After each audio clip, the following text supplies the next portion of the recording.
Qala sallallahu alayhi wasallam, asdaqur ru'ya bil ashar.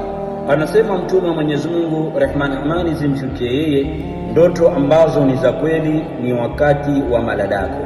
Kwa mfano, umeota ndoto zako saa 4, saa 5, saa 6 huwa hazina ukweli, lakini ukaota ndoto ambayo yaelekea wakati wa maladako. Wakati wa maladako ni upi? Ni wakati wa saa 9, saa 10 kuelekea kuadhiniwa mwadhini wa kwanza na kuelekea sala ya alfajiri. Kwa hivyo ukiota ndoto wakati kama huo, ujue kwamba kuna ukweli ndani yake, kwa maneno ya Mtume sallallahu alayhi wasallam. Kwa hivyo tujitahidini. Kuna watu wengi wanauliza, je, ustadhi, ndoto hii inamaanisha nini? Ama ndugu yangu, hii inamaanisha nini?